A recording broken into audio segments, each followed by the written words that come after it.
जय हिंद दोस्त, मैं शमशेर कुमार एक बार फिर से आप सभी का स्वागत करता हूं अपने इस प्लेटफॉर्म फेम स्टडी ऑफिशियल पे।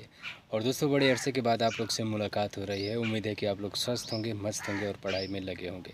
रीज़न इस बात का था कि मैंने छुट्टी जो अप्लाई की थी वो सेंक्शन हो चली है और मैं फाइनली 20 दिन के लिए फिर घर पे आया हूँ दोस्त। ठीक है, और आप लोग भी पढ़ाई करते रहिए। देखिए दोस्त, छुट्टी तो सभी लोग आते हैं, लेकिन सर्विस के बाद, सिलेक्शन होने के बाद जो छुट्टी का मज़ा होता है मैं उसको बयां नहीं करता। उसकी फीलिंग जो होती है इतना बेटर होती है ना दोस्त, बहुत ही बढ़िया लगता है यदि आप सिलेक्शन लेके आते हैं। तो आप भी लोग मेहनत करते रहिए। मैं इस वीडियो में बस यही कहना चाहता हूँ, शुरुआत ही में यही कहना चाहता हूँ कि सिलेक्शन आपको लेकर रहना है हर हाल में। जी जान लगा दीजिए आप लोग, ठीक है। चाहे कंडीशन किसी बात का हो, ये माहौल नहीं डिपेंड करता। आप लोग इस समय फ़िलहाल देख रहे हैं ये जो झोपड़ी है दोस्त, मैंने यहीं से तैयार की थी। ठीक है, मैंने जो शुरुआत की थी यहीं से की थी। और देखिए ये मेरी छोटी, आप लोग देख पा रहे होंगे, इसमें ये लाइब्रेरी थी। ठीक है, यहीं पे मैं किताबें रख के पढ़ता था और कुछ किताबें भी हैं यहाँ पे, और यहाँ पे मैं सोता था। ठीक है, ये मेरे सोने का एक ज़रिया था ये। ठीक है, तो पढ़ाई माहौल कुछ भी हो, यदि किताबें आपके साथ हैं और आप किताबों के साथ हैं तो सिर्फ हर हाल में होगा, चाहे कुछ समय क्यों न लगे। ठीक है दोस्त, तो चलिए शुरुआत करते हैं इस वीडियो को। और आज की इस वीडियो में मैं केवल आपको बताऊँगा कि डॉक्यूमेंट से रिलेटेड जितने भी डाउट है। ठीक है, आप डॉक्यूमेंट हर जगह देखे होंगे, कई वीडियो आप लोग छान मारे होंगे कि क्लियरिटी आप लोग को नहीं मिली होगी, लेकिन इस वीडियो में मैं आपको फाइनली बता दूंगा कि क्या क्या चीज़ आपको बनवाना है, क्या क्या चीज़ फिजिकल के दौरान लेके जाना है, जिससे आपको कोई दिक्कत ना हो। ठीक है, तो चलिए शुरुआत करते हैं इस वीडियो को। ठीक है, और सबसे पहले मैं बात करूंगा आपको एडमिट कार्ड के बारे में। ठीक है, सबसे पहले यदि आप जाएँ तो एडमिट कार्ड आपको तो अवश्य ही लेकर जाना है। ठीक है, यदि एंट्री करनी है तो एडमिट कार्ड आपको लगना ही है। तो एक एडमिट कार्ड लें, और एडमिट कार्ड के बाद आप उसका जो जेरोक्स कॉपी होता है, 2 फोटो कापी उसका ज़रूर लेके जाएँ। ठीक है, कम से कम एक तो लेके जाना ही है। वैसे आपको 2 लेके जाएंगे तो आपको दिक्कत नहीं पड़ेगी। दिक्कत इस बात का है कि कई भाई भूल जाते हैं तो इधर उधर दुकान खोजते हैं, दुकान बहुत दूर हो जाती है तो जाना पड़ता है दूर तक। ठीक है, तो आप लोग एडमिट कार्ड का जेरोक्स कापी आप लोग 2 ज़रूर लीजिएगा। ठीक है, एडमिट कार्ड का 2 फोटो कापी, सबसे पहला एडमिट कार्ड आपके पास होना चाहिए और उसका 2 फोटो कापी। ठीक है, ये बात याद रखिएगा, एक पॉइंट ये है। दूसरी पॉइंट है कि आपके पास कम से कम 10 फ़ोटो होने चाहिए। ठीक है, अप्रोक्सीमेट यदि आप इसका नोटिफिकेशन पढ़ते हैं तो उसमें मेंशन किया गया है कि जो फ़ोटो कापी होनी चाहिए, रंगीन जो फ़ोटो होता है, 3 पासपोर्ट साइज़ का फ़ोटो होना चाहिए आपके पास। ठीक है, तो 3 पासपोर्ट साइज़ रंगीन फ़ोटो होना चाहिए। लेकिन मैं आप लोग को यही सजेशन दूंगा कि आप लोग 10 ले लीजिएगा, क्योंकि डीवी के समय भी काम करेगा।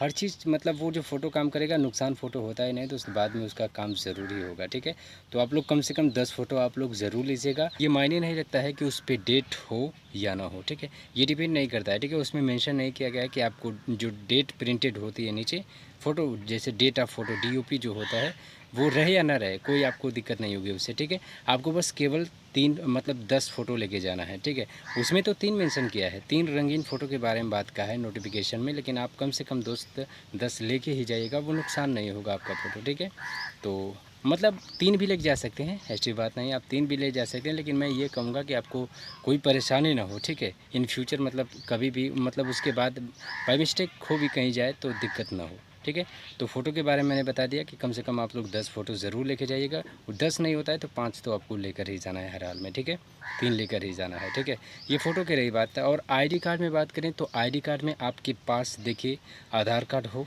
चाहे ऑप्शन में आधार कार्ड हो, चाहे पैन कार्ड हो, चाहे वोटर ID हो, या फिर ड्राइविंग लाइसेंस हो, या फिर पासपोर्ट हो। ठीक है, ये कोई आपके पास जितने भी इनमें से कोई भी आपके पास रहेगा तो वो चल जाएगा। ठीक है, वैसे मोस्टली इस समय जानते हैं इन यूज में चल रहा है आधार कार्ड, तो आधार कार्ड बेहद बढ़िया है, आप आधार कार्ड ले लीजिएगा। ठीक है, आईडी कार्ड के बारे में मैंने बताया। ठीक है, आईडी कार्ड के बारे में बताया कि आपके पास आधार कार्ड होना चाहिए। ठीक है, मोस्टली इस समय यूज में आप जानते हैं कि आधार कार्ड सभी के पास अनिवार्य होगा। ठीक है, सभी के पास होगा ही, तो आधार कार्ड ले लेंगे, सबसे बढ़िया बेटर ऑप्शन है। अन्यथा आधार कार्ड आपके पास नहीं है तो आप पैन कार्ड भी ले सकते हैं, वोटर ID भी ले सकते हैं, ड्राइविंग लाइसेंस भी ले सकते हैं, पासपोर्ट भी ले सकते हैं मित्र। ठीक है, आपको कोई इसमें आपत्ति नहीं है, जो भी आप ले सकते हैं, कोई ऑब्जेक्शन, कोई रुकावट नहीं है। ठीक है, ये रहा आईडी कार्ड के बारे में। लेकिन एक चीज़ और बता दूं कि आप लोग देखिए सभी डॉक्यूमेंट के साथ साथ उसका कम से कम 2 जेरोक्स का भी जो फ़ोटो कापी होता है ज़रूर लीजिएगा। ठीक है, हालांकि यदि आपके पास किसी कारणवश नहीं भी है तो ऐसी बात नहीं है कि उसका नहीं मिलेगा। ठीक है, वहाँ का जो स्टाफ होता है ना दोस्त, जो CAPF का स्टाफ होता है, चाहे CRPF का हो, चाहे BSF का हो, चाहे CISF किसी का भी हो, CAPF सीएफ के थ्रू जो स्टाफ होते हैं ना, वो बहुत ही बढ़िया आपके साथ इतना बढ़िया से पेश आते हैं ना कि आपको किसी भी चीज़ की दिक्कत नहीं होगी, ठीक है। यदि आपके पास फ़ोटो कापी नहीं है तो वो लोग फ़ोटो कापी करा भी देते हैं। किसी भाई का मतलब किसी कारणवश नहीं भी रहता है तो भूल जाते हैं तो वो करवा देते हैं, ठीक है। तो इसका कोई दिक्कत आपके पास नहीं होगा, ठीक है। तो ये रहा, और बात याद रखिएगा, फ़ोटोकॉपी आप लोग को ज़रूर कराना है। उसके बाद मैं बात करता हूँ कि 10+2 का मार्कशीट प्लस डिप्लोमा आपको होना आने वाला है, ठीक है। 2011-12 से पहले मार्कशीट के साथ साथ डिप्लोमा भी आता था। तो जिन भी भाई के पास मार्कशीट प्लस डिप्लोमा हो वो दोनों लेके जाएंगे, लेकिन इस बार मतलब इस समय में केवल मार्कशीट आ रहा है 10+2 का, ठीक है। तो जिसके पास 10+2 और 10 का मार्कशीट हो तो वो ले लेगा, ठीक है। और जिसके पास डिप्लोमा प्लस मार्कशीट है 10 और 12 का तो वो लेगा, ठीक है। बस सही सीधा बात याद रखिएगा कि इसमें फ़िलहाल में 10 और 12 का मार्कशीट आपको लेके जाना होगा, ठीक है। ये रही बातें।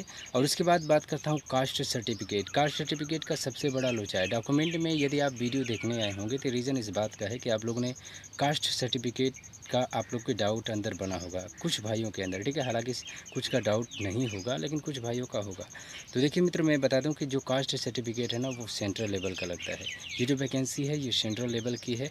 और जो मेरा हुआ था, यदि आप इस इतिहास उठाकर देखें चाहे सीआरपीएफ पश्चिम का या फिर बीएसएफ पश्चिम का, तो उसमें जो कास्ट सर्टिफिकेट लगा था वो सेंट्रल लेवल का था, ठीक है।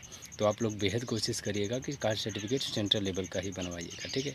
और ज़रूरी नहीं होता है कि आप मान लीजिए कि फिजिकल, मान लीजिए कि मैं एग्जांपल दे रहा हूँ कि 4 महीने के बाद आपका फिजिकल है, ठीक है। 4 महीने के बाद फिजिकल है तो ये नहीं है कि मतलब किसी के पास यदि नहीं होता है, खो गया होगा, मान लीजिए कि खो जाता है कि हाँ कि भर्ती के समय आप लोगों ने जो अप्लाई किया था, जो कास्ट सर्टिफिकेट आप लोगों ने मतलब अप्लाई किया था वही होना चाहिए। ऐसी बात इसमें नहीं होती है। यदि किसी कारणवश आपके पास खो भी जाता है, ठीक है। मेरे ऊपर खुद फॉलो हुआ था। मैंने जो इसका फॉर्म था सीआरपीएफ पश्चिम का, इलाहाबाद से अप्लाई करवाया था। एक कैफ़े था, ठीक है, वहाँ से मैंने अप्लाई करवाया था और उन्होंने अप्लाई किया था। और मतलब कि वहाँ पे क्या था कि मैं भूल गया था जो इसका जो कास्ट सर्टिफिकेट था, हालांकि आ जाती वहाँ जो होता है ना, मैं ये भूल गया था पूरा ये डॉक्यूमेंट है। तो मैंने जब इसका टाइपिंग डेट आई थी, ठीक है, टाइपिंग डेट आई थी, मतलब एग्ज़ाम के रिज़ल्ट आने के बाद हमें जो समय मिला था 1 महीने के लगभग में मिला था। तो मैंने 1 महीने में फिर नया सिरे से मतलब नया कास्ट सर्टिफिकेट, डोमिसाइल सर्टिफिकेट मतलब आय जाति निवास में नया बनवाया था, ठीक है। और उसको लेके गया तो मेरा हो गया था ये, मतलब उसमें कोई दिक्कत नहीं आई थी कि हाँ जिस समय आप लोगों ने अप्लाई किया था वही कास्ट सर्टिफिकेट चाहिए। तो ऐसा कोई दिक्कत नहीं है, ठीक है दोस्तों। उसमें ज़रूरी नहीं है, उसमें मेंशन नहीं किया है कि उसी समय का आपको चाहिए। मेरा खुद हुआ था, वास्तविकता में एकदम 100% रियलिटी के साथ बता रहा हूँ कि मेरा यही हुआ था। मेरे पास नहीं था, मैं 2 सप्ताह के अंदर मैंने मतलब रिज़ल्ट आने के बाद जब टाइपिंग डेट आई थी, टाइपिंग, मेडिकल और फिज़िकल, हालांकि हर चीज़ मेरा उसी दिन हुआ था, ठीक है। उसी दिन हुआ था, मतलब जिस दिन टाइपिंग हुई उसी दिन मेरा मेडिकल भी हुआ, फिज़िकल भी हुआ, हर चीज़ उसी दिन क्लियर हो चला था, ठीक है। तो मैं बनवाया था रिज़ल्ट आने के बाद, मतलब फॉर्म तो उसी समय कास्ट सर्टिफिकेट मैंने लगा दिया, लेकिन इस समय मेरा मतलब खो गया था किसी कारणवश। तो मैं रिज़ल्ट आने के बाद लगभग 2 सप्ताह में मेरा कास्ट सर्टिफिकेट बन गया था, ठीक है। तो कास्ट सर्टिफिकेट का वो ऐसा कोई लोचा नहीं है, लेकिन ये रहना चाहिए कि आपका जो कास्ट सर्टिफिकेट है मित्र वो सेंट्रल लेवल का होना चाहिए, ये अनिवार्य है, ठीक है। ये रही कास्ट सर्टिफिकेट के बारे में। और डॉक्यूमेंट, और एक चीज़ और डॉक्यूमेंट, मतलब एक चीज़ और डाउट बना हुआ था भैया कि मतलब कि यदि आप सेंटर पे जाते हैं और किसी मित्र का डॉक्यूमेंट भूल जाता है, मतलब कोई मित्र डॉक्यूमेंट भूल जाता है, तो क्या वो मतलब उसके लिए समय मिलता है? तो जी हाँ, बिल्कुल आप निश्चिंत रहिए। यदि कोई डॉक्यूमेंट किसी चांस से आप लोग किसी गड़बड़ी से भूल भी जाते हैं तो आपको कम से कम 10 दिन का समय मिलता है, ठीक है। हालांकि 1 सप्ताह कहते हैं लोग, लेकिन मेरे मतलब मेरे भाइयों को कम से कम 7-8 दिन का समय मिला था, ठीक है। यदि आप डॉक्यूमेंट भूल जाते हैं तो समय आपको मिलता है, आप निश्चिंत रहें। मतलब मान लीजिए कि आधार कार्ड मांग दिया, डीबी के समय आधार कार्ड लग गया मान लीजिए, ठीक है। यदि आप भूल गए हैं तो ऐसी बात नहीं है कि आपको भगा दिया जाएगा कि हाँ अब नहीं होगा, ठीक है। आपको 1 आध सप्ते का समय मिलता है दोस्त, ठीक है। तो निश्चिंत रहना, डरना नहीं है कि अरे यार मैं भूल गया तो मेरा अब क्या होगा। आप जाके ला भी सकते हैं, रिक्वेस्ट करेंगे कि सर मैंने डॉक्यूमेंट में ये चीज़ भूल गया हूँ, मान लीजिए कि 10 का मार्कशीट मैं भूल गया हूँ, उसे लाना है, तो आपको समय निश्चिंत ही दिया जाएगा, ठीक है। आप निश्चिंत रहिएगा, ठीक है। समय मिलता है, बिल्कुल मिलता है। उसके बाद डोमिसाइल सर्टिफिकेट आपका होना चाहिए, आपका जो मूल निवास होना चाहिए वो होना चाहिए। इसमें सेंट्रल का कोई रोल नहीं होता है, सेंट्रल का रोल बस केवल कास्ट सर्टिफिकेट में रहता है दोस्त, ठीक है। ठीक है दोस्त, तो ये रही डॉक्यूमेंट से रिलेटेड, और जितने भी डॉक्यूमेंट के बारे में मैंने बताया ये चीज़ें आपका फिजिकल के दौरान ये क्लियर होना चाहिए आपका, ठीक है। ये होना चाहिए लास्ट। और लास्ट में एक चीज़ और बता दूं कि डॉक्यूमेंट की जो पूरी लिस्ट होती है, पूरी समरी मैं आपको दे दे रहा हूँ कि ये चीज़ें आपके पास मतलब फिजिकल से समय हो जाना चाहिए, ठीक है दोस्त। तो आज की इस वीडियो में इतना ही, और वीडियो अच्छी लगती हो तो प्लीज़ अपने इस फौजी भाई को, अपने इस दोस्त को सपोर्ट ज़रूर करिएगा। मिलेंगे, ठीक है। तो मिलेंगे अगले वीडियो में, तब तक के लिए जय हिंद जय भारत, और तैयारी करते रहिए दोस्त, ठीक है। मैं यही कहता हूँ। देखिए, मैं हालांकि इस समय छुट्टी पे आया हूँ, इसीलिए मुझे समय लग गया था, क्योंकि मैंने कई जैसे मन्नतें मानी जाती है वो मैंने मानी थी, और मैंने नहीं, मेरे माता पिता ने मानी थी, और उसको मैंने मतलब यहाँ पे कार्यक्रम पूरा संपन्न किया, इसीलिए थोड़ी देर हो गई है, ठीक है। और 20 दिन की छुट्टी लेकर आया था मैं, और फिलहाल अभी छुट्टी के 5 ही दिन हुए हैं, अभी 15 दिन मुझे बिताना है घर पे ही। तो मिलेंगे अगले वीडियो में। वीडियो अच्छी लगी तो सपोर्ट ज़रूर करिएगा। मिलेंगे अगले वीडियो, तब तक के लिए जय हिंद जय भारत।